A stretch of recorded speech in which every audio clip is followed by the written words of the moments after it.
Dean Farisani, a stalwart whose dedication spanned numerous governance responsibilities. His selfless service as an official within the ANC Veterans League in Limpopo Province leaves behind an enduring legacy, a legacy that will continue to inspire us as we forge ahead with the national democratic revolution. The historical relationship between the ANC and the SACP is not merely one of alliance. It is a cord of solidarity forged in the trenches of resistance against colonial oppression and apartheid brutality.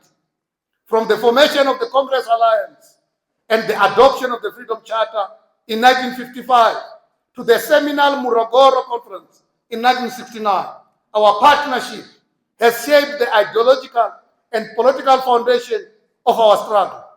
The burning of both our organization in the 1960s only served to intensify our alliance, a powerful testimony to our resilience and collective will. We draw inspiration from our shared past to advance our struggle today, ever mindful that true transformation demands both tactical flexibility and unwavering ideological clarity.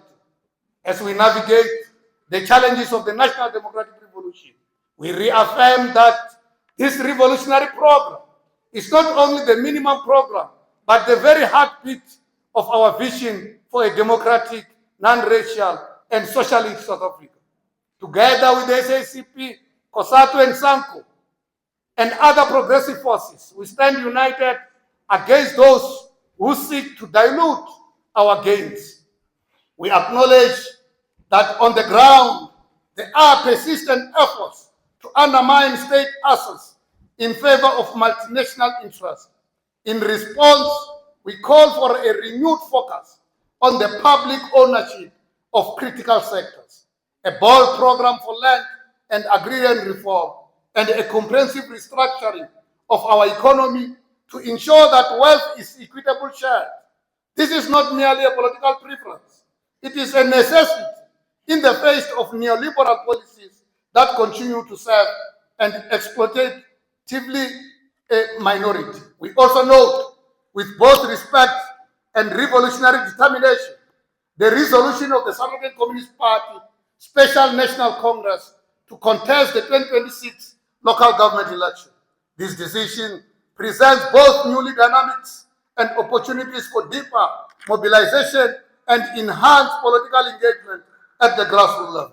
In this electoral context, we must sharpen our focus on combating the advance of opportunistic reformism, a trend that, if left unchecked, could lead to a watered-down approach to our national democratic revolution.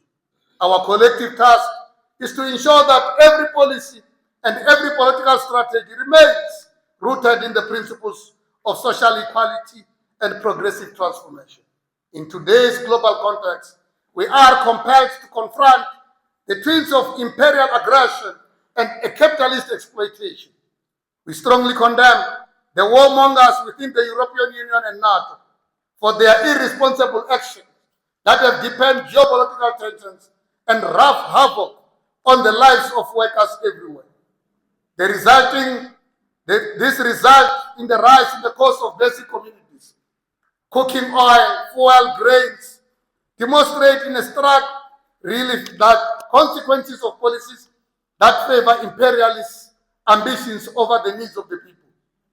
Moreover, the ongoing genocide in Gaza, perpetrated by what we describe as an apartheid Israel, it's a betrayal not only of international law, but also of the spirit of global solidarity that once led us to rally against domestic apartheid. The silent complicity of the international community must be met with unwavering determination, mirroring our past demands for the isolation of apartheid, both at home and abroad. At the same time, we call upon our ally, the South African Communist Party, to preserve and build upon the revolutionary legacy of Comrade Vhamusanda, a stalwart internationalist who embodied the spirit of solidarity with struggles beyond our borders. His lifetime of activism, notably in support of the oppressed in Swaziland impels us to redouble our efforts against the regressive forces of absolute monarchy and reactionary rule. In solidarity with our Swazi comrades, we urge the mobilization of Swaziland Solidarity Network and constant vigilance to ensure that our revolutionary gains remain untarnished by complacency.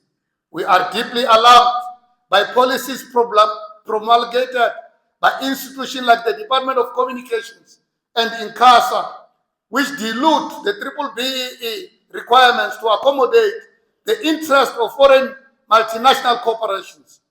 Such moves represent a direct rollback on the hard-won victories of economic transformation.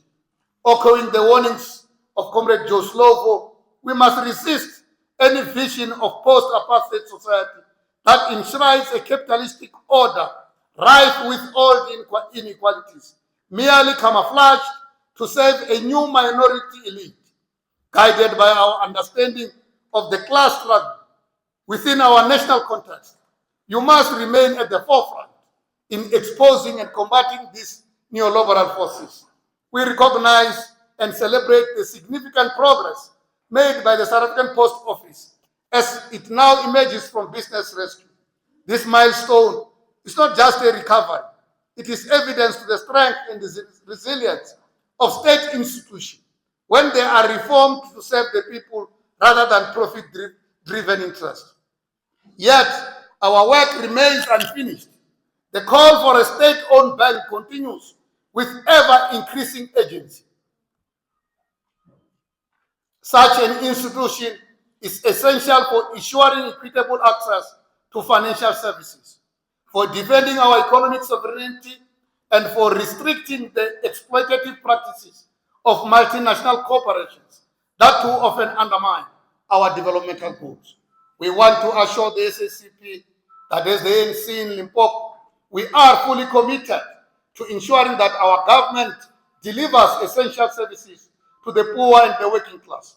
Together with the SACP, COSATU, and SANCU, we have been actively addressing issues such as the scarcity of water and also the poor road infrastructure in our province.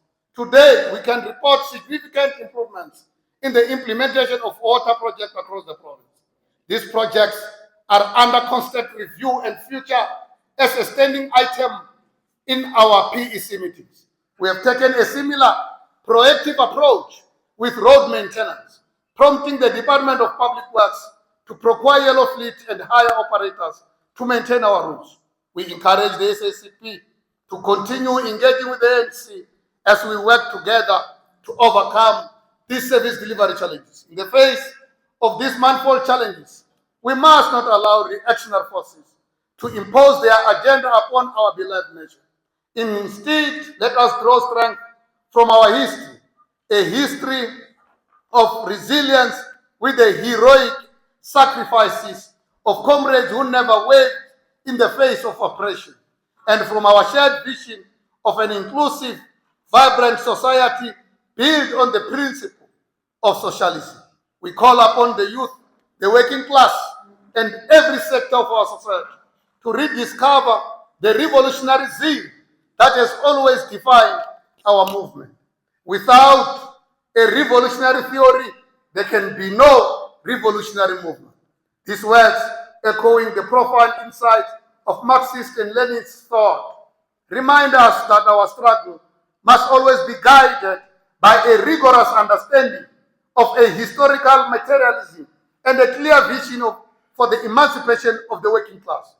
They serve as the ideological foundation upon which continuing battle against oppression is built.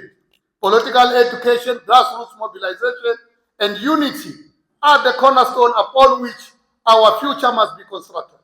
In our quest for unity and renewal, the ANC have resolved that all its members and structures must undergo a compulsory foundation course.